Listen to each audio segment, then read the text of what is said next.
Hi, Hello, I'm Julian. and I am Tom. We are Team Binge. We are here to talk about Widow's Bay, Episode 3. This one was called The Inaugural Swim. That is a tough word when you're reading it cold. Tom, we're doing two comedies right now. We're going back and forth between Widow's Bay and another show that I won't utter in the same sentence as Widow's Bay. And I gotta be honest, I find this show funnier than that one, and this one's supposed to be kind of a horror comedy. So I'm thoroughly enjoying this. I enjoyed this episode. I'm a little bit sad that we didn't get two in one night, if I'm being honest, although that would make recording a real pain. But I enjoyed this quite a bit. How about you? No, I couldn't agree more. And it's funny you say that because my wife, I think at a certain point there was words on the screen, so I paused it to write it down for the podcast. And as my wife was like waiting for me to write down my notes, she's like, I think I've laughed more at this show than I have Rooster, and that show's a pure comedy. So Right. it tells you a lot about it. But again, it's like just the sense of humor that this show has. And like, this is totally my like horror, where it's like there are these wildly suspenseful moments. You're expecting a big jump scare where there's not a lot of them. It's more of just the creepy stuff. But when the creepy stuff happens, like the characters are doing things like when he screams later after getting scratched first in the car, like that'd totally be my reaction. And So like, good. I just love how they kind of like just play it off a little bit more fun loving, and it's a joy. It's been great to watch. Oh, it's incredibly well written from a dialogue standpoint and from a humor standpoint. And Matthew Rhys does a great like straight man, or like a little bit like not mean, but he's not very considerate. And sometimes watching someone not be considerate on television is very funny.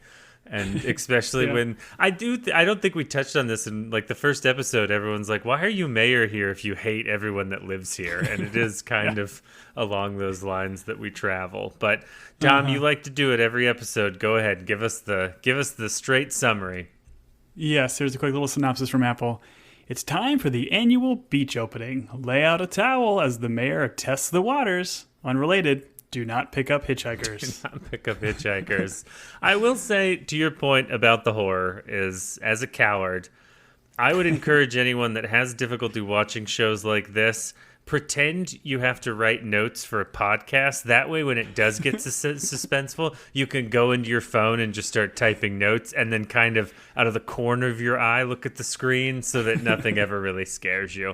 That's what I'm finding is helpful for what I've been diagnosed as is cowardice. We open with this one with some more of the historical society. I would spend a whole episode in this historical society. I started typing down facts that I was learning about the fictional place that is Widow's Bay. It's 42 nautical miles from the mainland. It was created in 1681, so it's older than America. We knew Richard Warren was the first mayor, and he has a very special title, Tom.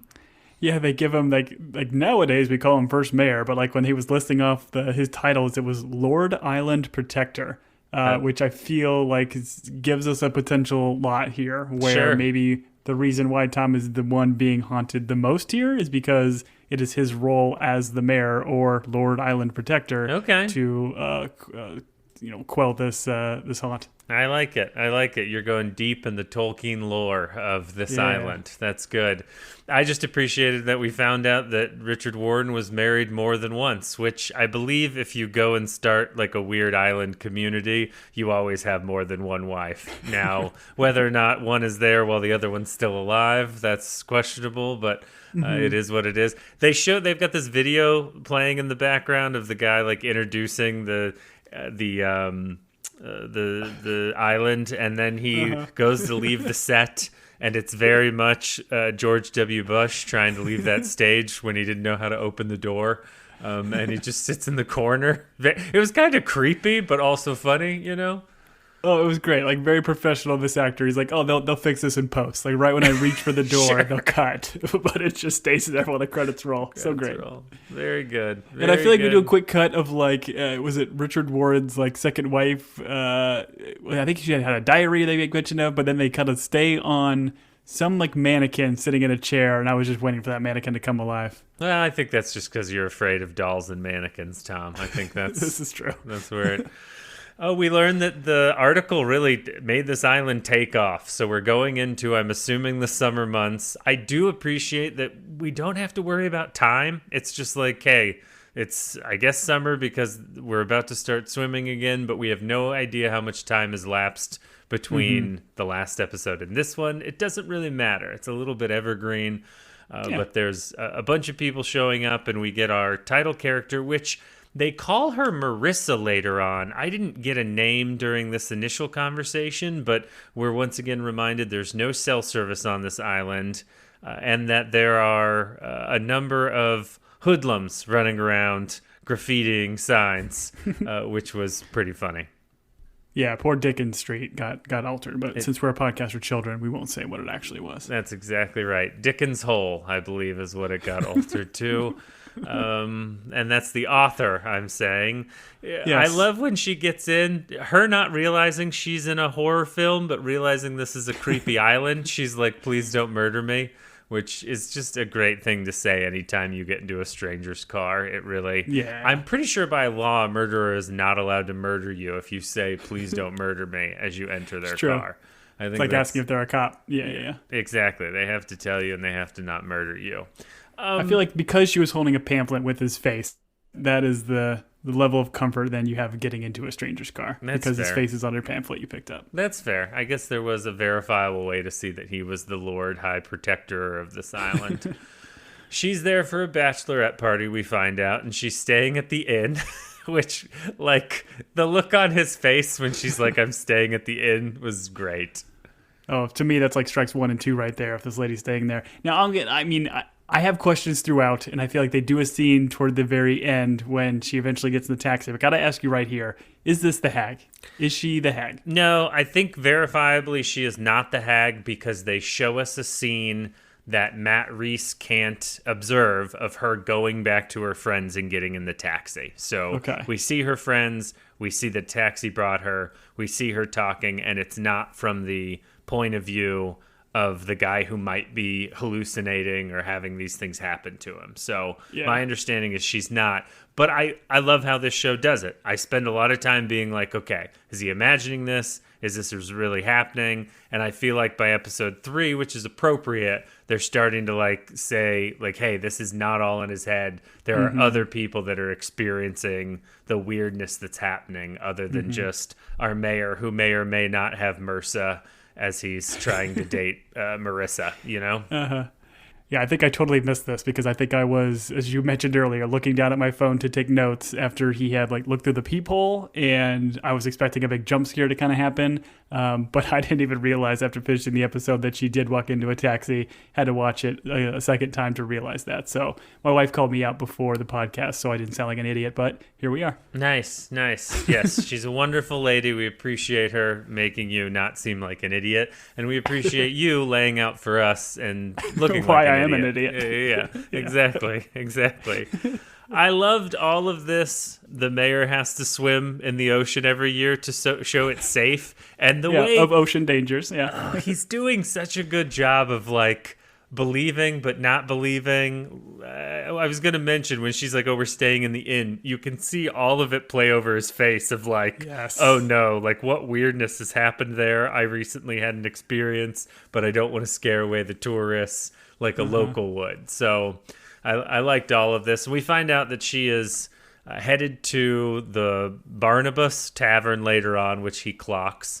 And it only comes into play, I guess, because it adds to the element of the show doing a very good job of, is she the hag? Is she not? She didn't show up, surrounded by people that night, but she shows up later. I think they cleverly lay this out so that it could go either way, which is nice. Yeah, we talked about this last episode where they give us enough, like the black mold or other things, like where, you could say it's not the mystery. And so they kind of did that throughout this episode until she gets into said taxi to then kind of tell us, okay, yes, there's clearly some supernatural stuff going on. So I loved it, and it was brilliant. And I was all the way up to that taxi scene after watching it for a second time. I was thinking she was the hag the whole time. So brilliantly played. Right. We find out that the locals, they won't stand for evil actually, they will stand for like haunts and evil things. They kind of live amongst them. But the one thing they won't stand for is taxes, Tom. They won't stand for taxes. They won't stand for oversight. They won't stand for big government, okay? They're coming for their money. All this tourism is flooded in because of Tom, and now they don't want to pay their due. But they'll live with ghosts, that's for sure.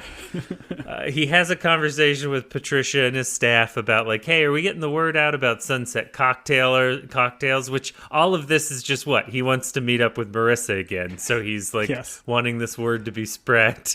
And this dialogue between him and Patricia and her being like, what woman? How old was she? Why were you giving her a ride? You never give me a ride. She was age appropriate. It was so good. So good. And yeah, saying she was age appropriate. Oh man, this bit with Ruth was just golden. Incredible. He's like, Ruth, would you like a ride this evening? She's like, no, it's the mornings that are the hardest. And he Silence. doesn't say anything. The scene lingers on for a couple extra seconds. Should have just cut, and so then good. he still doesn't say anything, and it cuts away. It's great. It's brilliant. It's brilliant. Oh, so good. All right.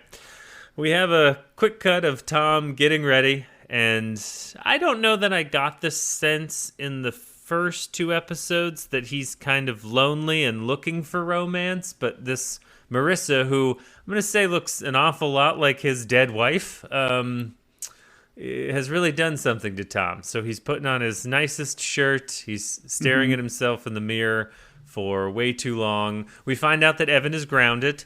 Evan, who is a graffitiist. Allegedly. I think, could he be Banksy? We don't know.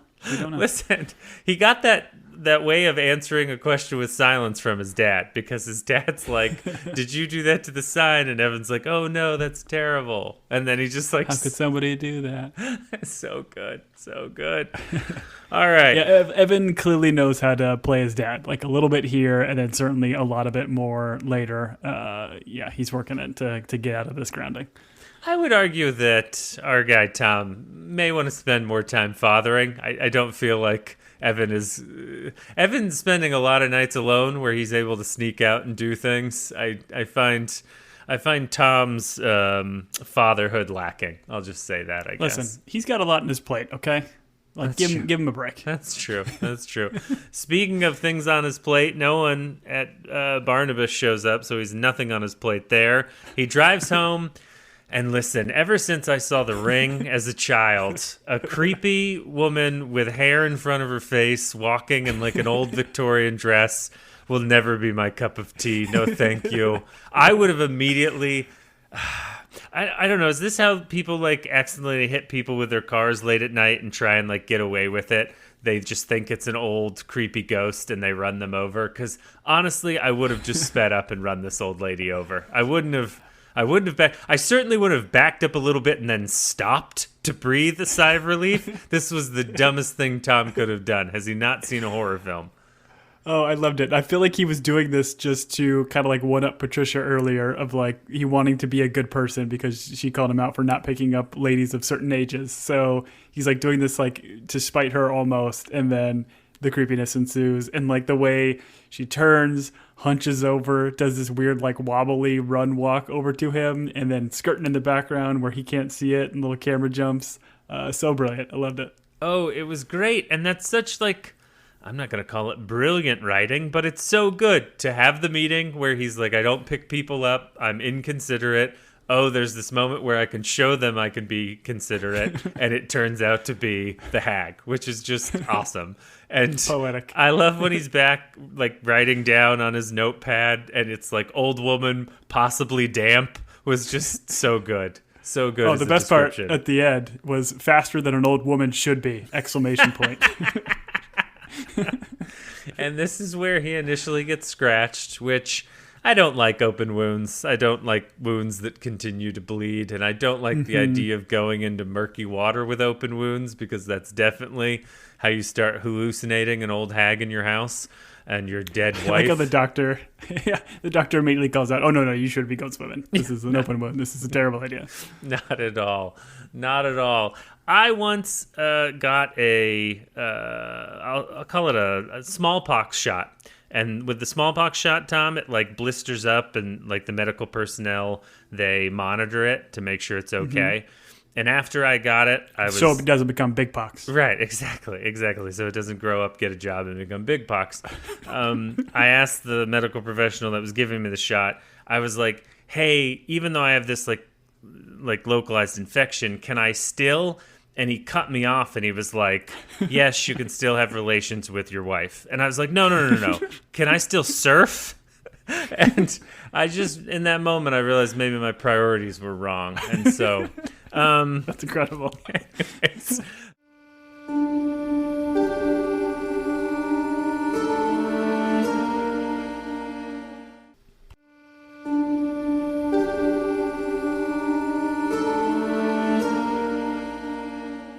We have this quick conversation with Tom and the sheriff, and I love the sheriff, Tom. I don't know this actor's name.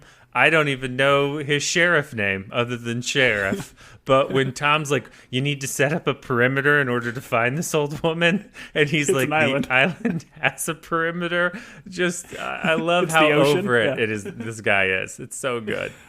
Oh, I love their dynamic and back and forth because clearly as mayor and sheriff, they've got a relationship. But like we saw it, I think I don't know if it's the first episode or the second, where the sheriff is over it and wanting to leave this island, right? Like, isn't that his plan? Yep, Yeah. He is going to leave the perimeter and head to the mainland. I also appreciate the doctor. I guess you're right. Tom does have a lot on his plate. The doctor's kind of a kook. The sheriff's over it. No one seems to want to support him in the way that he wants to grow this island.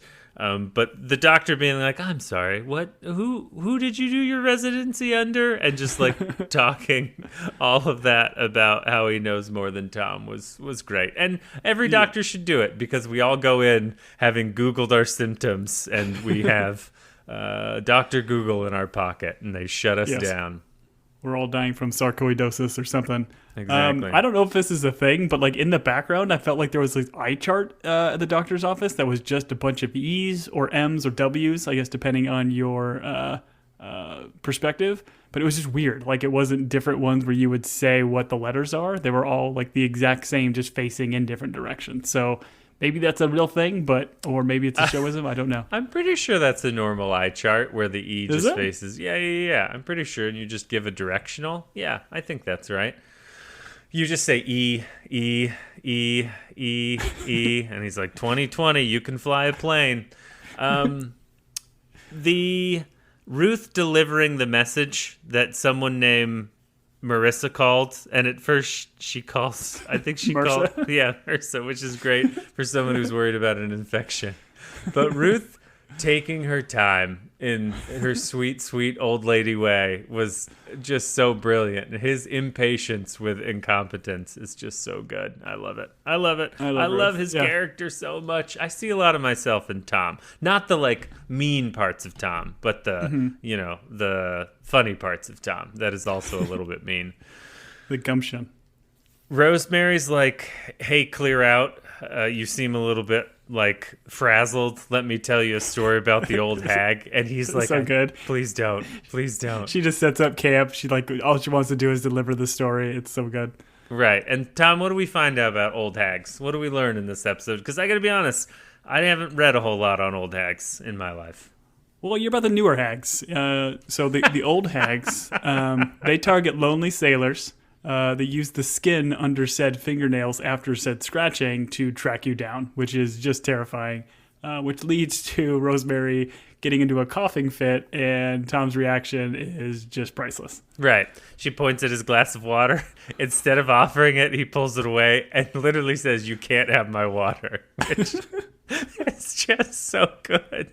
Tom's a dirtbag. I love it. He's so good. He won't share his water. And I kind of understand the way that the locals look, who are all, I mean, Rosemary, based on the medical record of the gentleman from the first episode, she's probably, 25? I think it's just rough living on this island. And I don't think any of them are scared of haunts or ghosts because, quite frankly, they're like a step away from becoming one themselves. But I love Rosemary. That character actress, she's in a ton of stuff. Like, She's got a very distinct face and look. I know she's been in probably like Deadwood and Justified. She's got a real I've been in some Western movies and shows vibe, but I loved her. She is great. I loved her in this. He's down at the beach. It's the annual I'm going to swim so you can swim. I think we talked about Jaws. I got a lot of Jaws vibes from this episode. Like, the beach is safe. I've made it safe.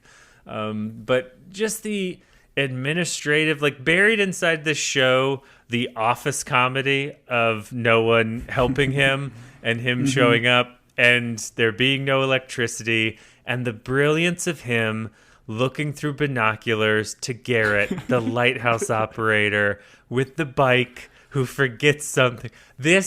I was laughing so hard. I could have spent 15 minutes watching Garrett go back and forth from bike to lighthouse down the little... Just the fact that they made that little hill that he then has to walk the bike up. I loved it. It was so good. It was brilliant. Like, seeing it through the camera lens of the binoculars, where it gives that the two circles, just adds to the comedy of it all. And him touching his pocket, maybe left his keys inside or his sunglasses. I don't know what it was, but Garrett's the best. And his outfit is just screams Lighthouse Keep. He's dressed like Captain Crunch. It's so good. I think he left his blue hat. That's what he left. I thought he left his corncob pipe. That's what I thought he left, or his Lucky Charms. Lucky Charms. All of this wrong cereal. All of this for the mic not to work is just even better. And it wasn't even the mic not working. It was like a volume thing. Oh, I loved it. I loved it so much. It was great. I love the way this is positioned, too, of this being like me and my wife were very confused by calling it inaugural swim, which I guess is a thing, like inaugural dress. But I kept thinking, well, shouldn't this be just like the annual event? But then the banner above him says annual mayor's inaugural swim, which I thought was great. I love the idea that they have a banner that every year they roll up, put it away, and then the next year they've got to go find it in whatever dusty shed or closet it's kept in for this one moment. Yep. Those were giant speakers, by the way. There's no reason why. I mean, those were like Kiss Rock concert speakers. Those things were gigantic. Well, listen, the speakers didn't work for his announcement, but they worked seemingly very well to be able to hear the Pointer Sisters' I'm So Excited, which is a fantastic walkout song to your swim. So good. And it's funny because it's a callback to earlier when he's like, hey, I don't want it to be awkward when I walk from stage to water. And sure enough, they nailed it. The buoy seemed to get farther and farther in my mind, and maybe it was just the stress of me knowing that this show was going to do something creepy. But I thought the last time I swam in a body of water alone and was the first person in the water, it's been a really long time, Tom. As someone who surfs, if there's no one else in the water, I'm not paddling out. Simply because if there's two people, you just got to hope that they're the slower one when the shark or the hag shows up. In this situation, I give Tom a lot of credit for being brave and swimming out to that buoy and back. It was very impressive. And a shark or a hag, or heaven forbid, a shark hag. Sure. The old shark hag. Yes. That the sailors like to talk about. That's the grandma shark from that Baby Shark song. Tom, nice. Tom, what is it about wet, long, stringy hair that we all find so terrifying? Why is that a thing? It's 1,000% the ring. Is that what it is? I feel like it was creepy before that, but that, I mean, I've had the same imagery in my head, and especially even when the Reverend later on finds the well, I'm like, oh man, this is pulling a lot of Ring vibes, which is a great thing to pull from a horror perspective, because it is terrifying. But even the idea of the back of a head, you glimpse it for a second and then it goes back under the water. It's just, I did not care for it. I did not care for it at all. And then, he's swimming away. He starts to panic. You're kind of like, is this in his head? Is this? And then to see him floundering in the shallow water until the sheriff picks him up. It's just so good. My wife was like, do you think anyone's going swimming after they witnessed the mayor act like that? And I was like, I'm pretty sure people love the water. I think they're going in. Yeah, it made me think, so nobody else saw this, right? Are only certain people seeing this? We know the Reverend sees or hears something later on. There's obviously at the tag of this episode is something shenanigans are going on at Patricia's bar. What's your take here? The people on the beach are not seeing the hag. I can tell you that much because there would be a different reaction. Are they seeing him act like a crazy person in the shallow water, like a child that, is looking for a shell as the waves crash on them? Yes, they're seeing that. So I do think it's selective. And that's why I have questions about what happens with Wick later and the hag, because clearly, in order to shoot that shot, he had to have seen the hag. But the sheriff doesn't see it, and neither do these other people. That's how I understood it. Yeah, no, that's definitely the way I took it as well. But I'm just kind of wondering, is there some sort of sense where only a certain subgroup of people that either truly believe or that are actually being ones that are being haunted, can they see? Because I would argue Wick is deep in the lore, so it makes sense that he would kind of be able to see this kind of stuff. That's fair. If you turn a blind eye, you can't see it. Yeah. I also think this was a daylight event.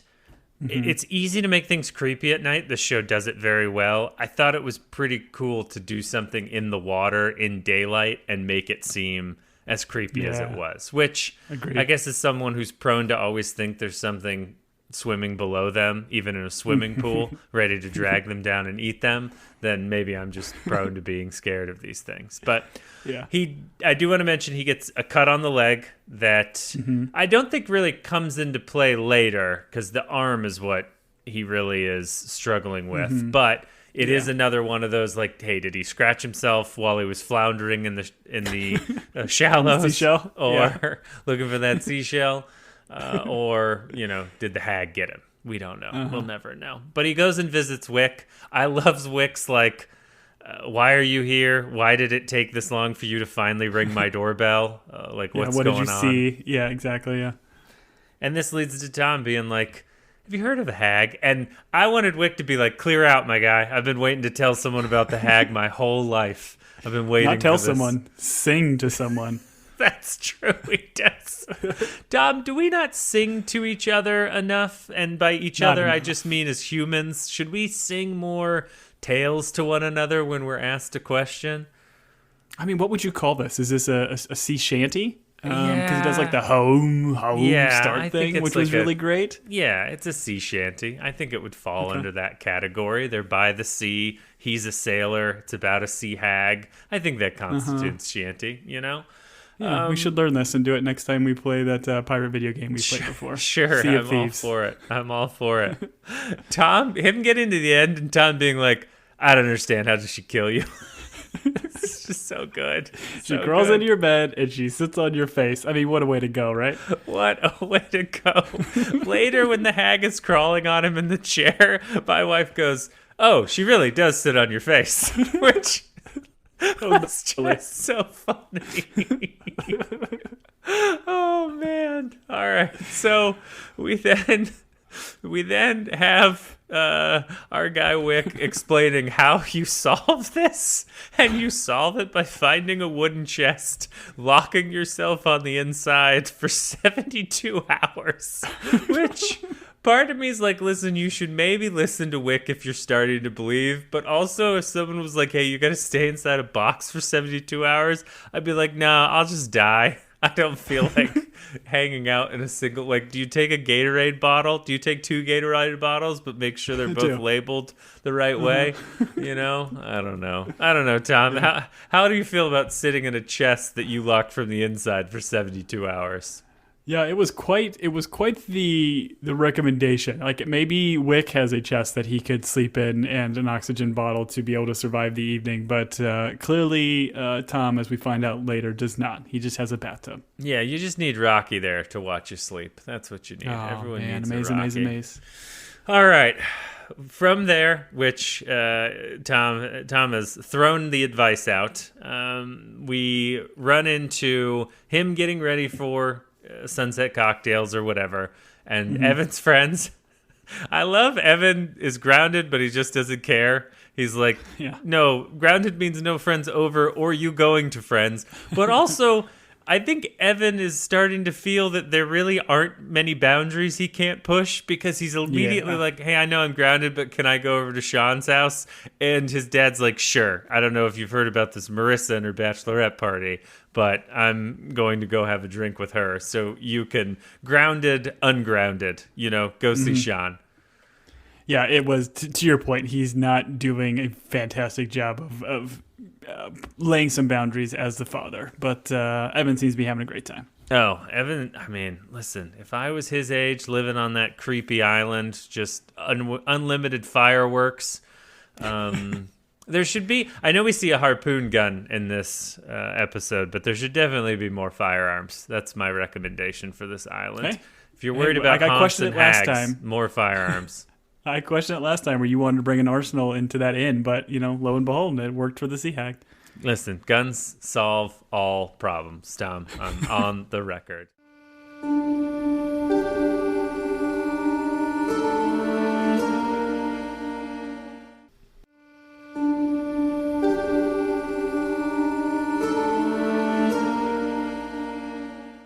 So we are headed over to see Marissa, and I just wrote in the outline, Marissa is the hag. So this was apparently the point. All of these calls to where Tom is at made me clue in that, and the show does it brilliantly, like they're telegraphing it. But I was like, is Marissa the hag? We have a lovely dinner, but who is our waitress this evening, Tom? The one and only old Kathy. And did we have a dinner? We had, she just wanted a sundae, and they brought her seemingly a hamburger and some fries, which I don't think they ate outside of maybe a couple fries. So I don't know if I'd call this a dinner. Oh, it was a date. She asked them. She's like, oh, do you go on many dates as a mayor? So it's a date. It counts. Okay. It could be a date. I'm just saying it's not a dinner date.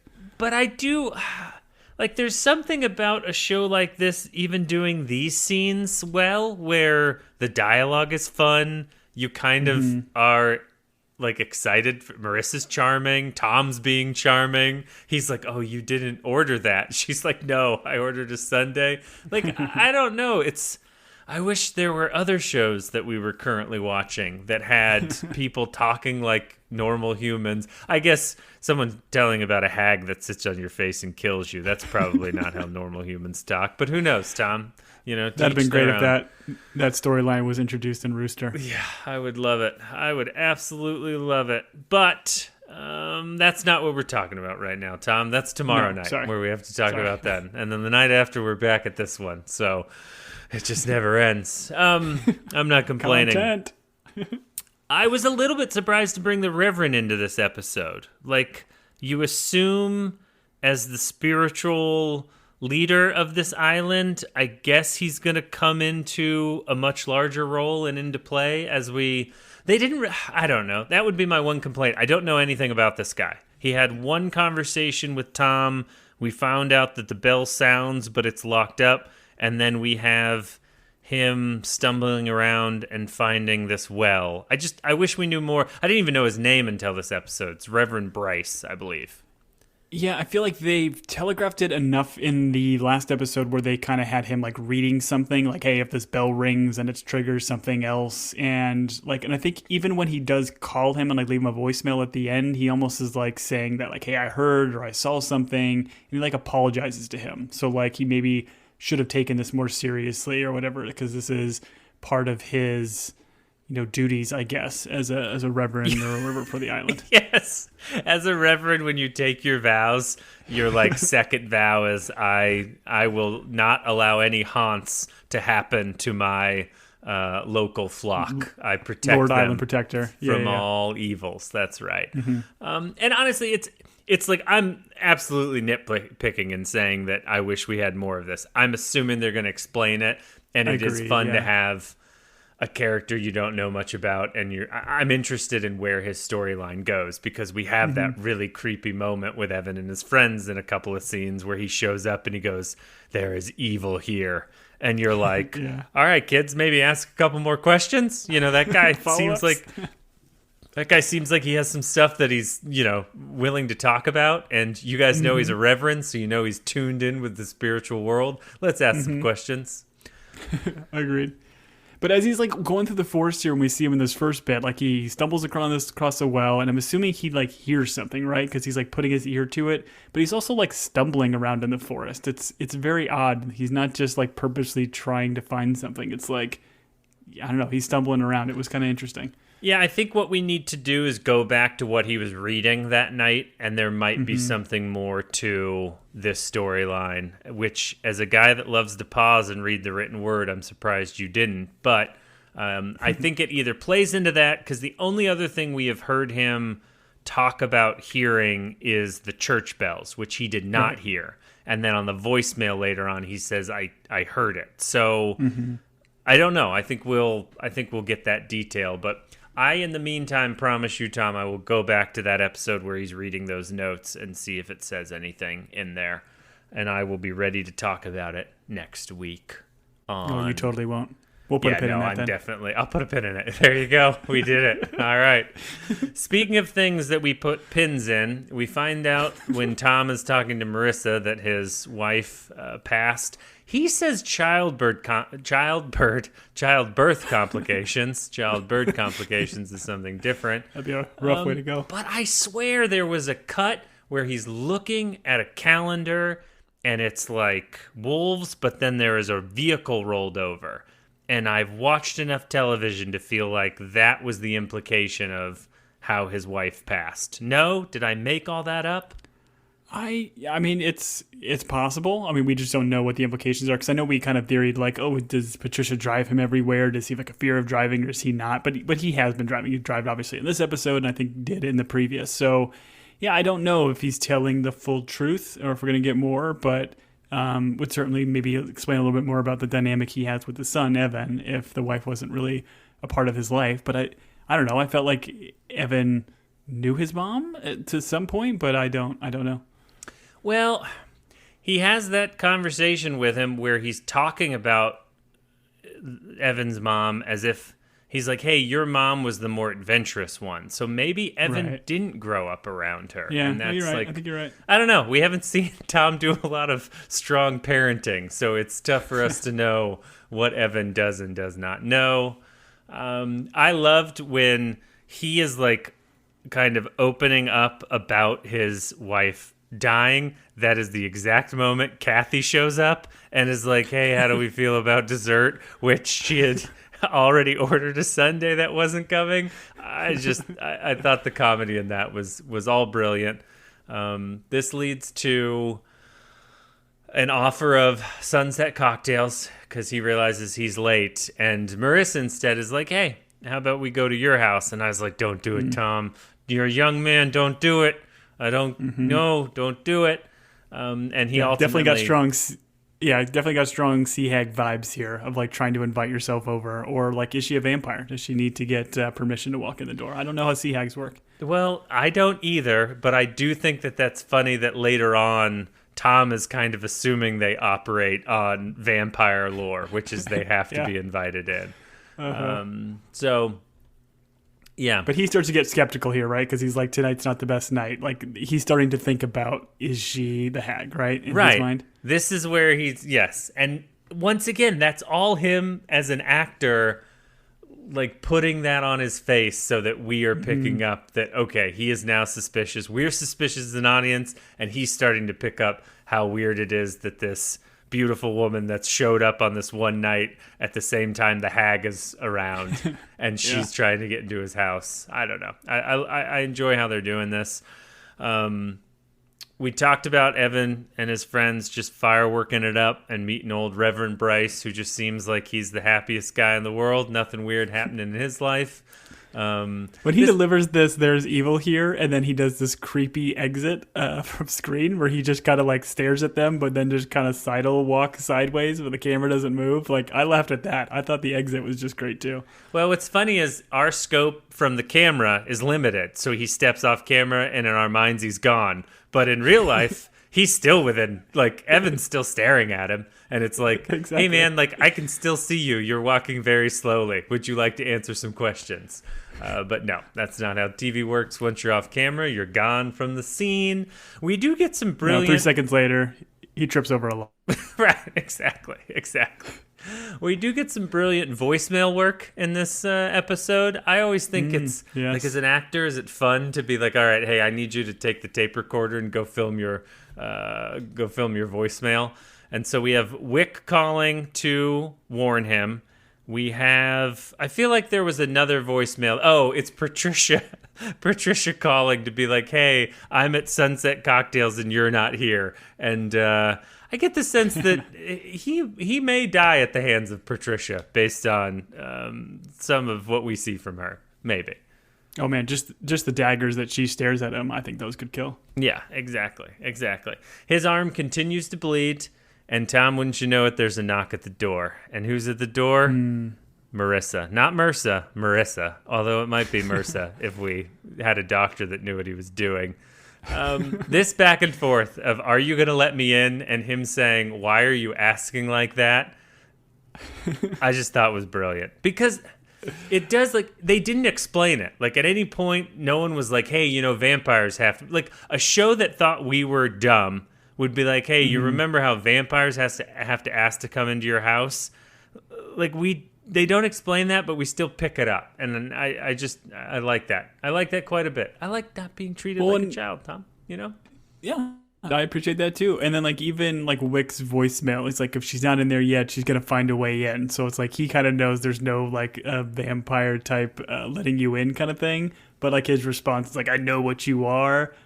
So great. And then just ultimately has her leave. And I like, again, I'm going back and watching this and going back in the taxi feeling humiliated. I was like, oh, that is brilliant. Well played show. Yes. Yeah, I do. I feel bad for Marissa.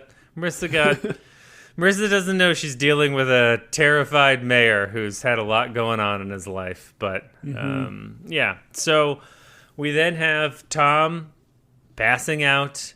I did not care. Hold on. Ahead. Before you get too far, Tom before he passes out, he just sits down as a little lazy boy, having a great little time, slowly getting a little nappy, a little sleepy. He had some games on his cupboard in the background.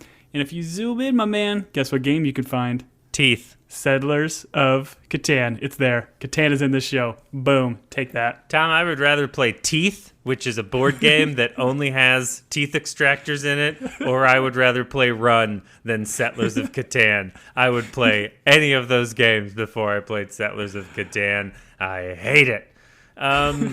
I paused and walked up to the TV to confirm. It's got a very iconic red and yellow box. Good. So he's a fan. I don't know who he's playing this with. As my wife called out, this is kind of like a 4-player game. It doesn't seem like he's playing this with Evan very often, but it's a game everybody should have in their cabinet. Yeah, Go sure. On. It won the 1973 West Berlin Game of the Year. Yeah, I know. You love Catan. What was with the wife handing him a cup? What was this moment? Was this like... I feel like he's hallucinating, I guess, from the poison he has in his veins, or maybe he's just napping and he does have like nightmares/dreams of his wife and, the wife they used to leave, or life they used to leave. Life they used to lead. I'll help you out there. There it is. The we'd like a vowel, please. So here's what I guess I'm getting at is, like, I thought they were going to turn the wife, like, that we were going to get a cut back and she would be the hag. And it was kind of like the hag using, like, a nice memory to, like, get in. But we don't get that. So, and I don't know if because Marissa and the wife do look very similar. And so I wasn't quite sure if Marissa had reminded him of his wife, or in the moment he like started to talk about her, which he doesn't seem to do very often. That was just, I don't know. I thought this was really well done, and it added to like an emotional level that then when you see that weird, creepy woman crawling up his lap, it felt like some good whiplash. It was very well done. And that hag climbing up him, and my spouse being like, oh, yeah, I guess she does sit on his face. Leading to a save by recliner. I was laughing so hard when he used the recliner arm. So brilliant. Well, it was so funny, and it was played for like brilliant comedy because, like, not only did she get completely wildly flung over the chair, but then she essentially just disappears for enough time for him to get out of the scene instead of just like running back and climbing back on him. I love the way it was shot. And it's like, not to brag, but we've got recliners in our house, but they've got buttons on them that slowly electronically pull you back. I don't know if our recliners would have had the momentum and power to be able to get her off. So I think I'd be dead in this moment.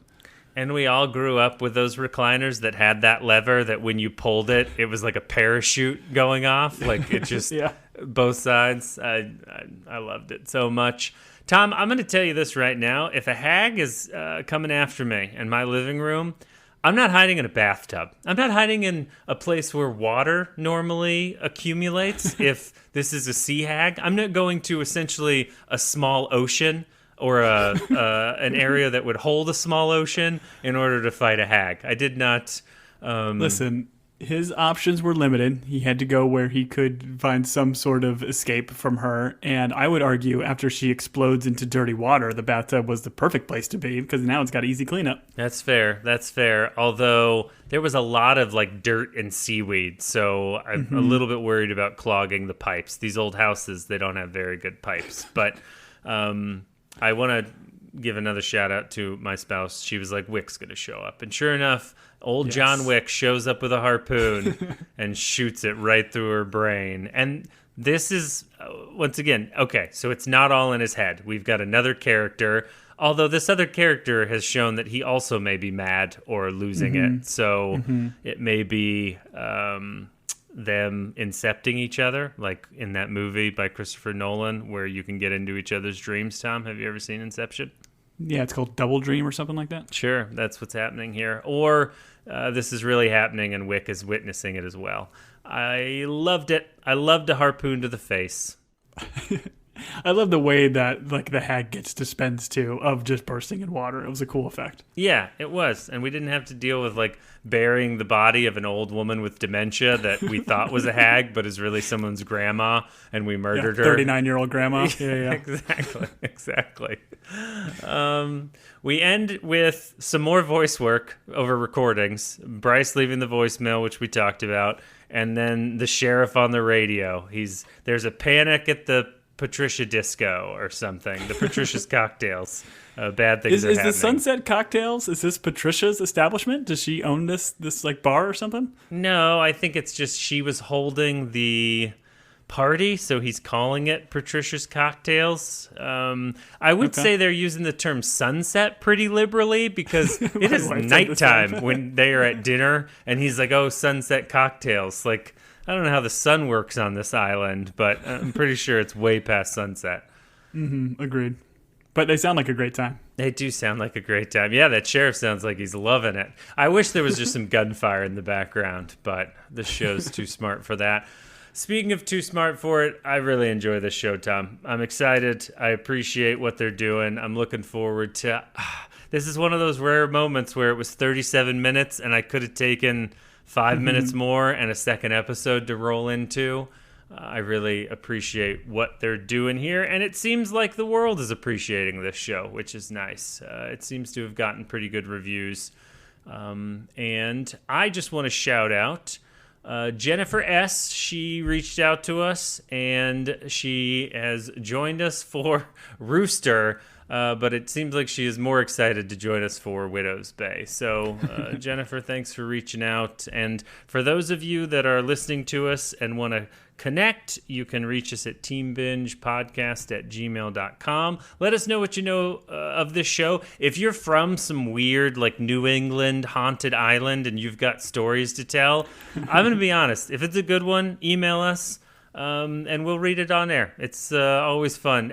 Well, I take that back. If it's too scary, I won't. But Tom will. If it's a scary one, Tom will do it. If it's mildly scary, I'll read it. Yeah, put in the subject line, a bit scary, and then I'll know I will read it. Because Julian's one, I did the socials, Julian does the emails. So I do the emails for cowards. The brave stuff goes to Tom. So Tom, to social media. Tom, yeah, that's why you're on social and I'm not. I'm a coward. Tom, what did I miss? Yeah, follow us on social medias at Team Binge or at Team Binge Podcast. If you're enjoying our shenanigans, leave us a review on Apple Podcasts. It really helps us grow our show. If you leave us a 5-star review and you throw some comments in there, we will read it on air. But yeah, man, This has been a fantastic show thus far. We're 3 episodes in. I believe it's a 10-episode arc. Great times, and I cannot wait to take some more on. Yep, give me more Matthew Rhys and I guess what are their widow bayers? What would a local be called? A widower bayer of the what's Whittians? A what? Whittians? Yeah, let's go with Whitbayans? Bayans. Whittian Bayans. Yeah, that works. All right, let's get out of here. For Team Binge, I have been Julian. And I have been Tom. Till next week, everybody.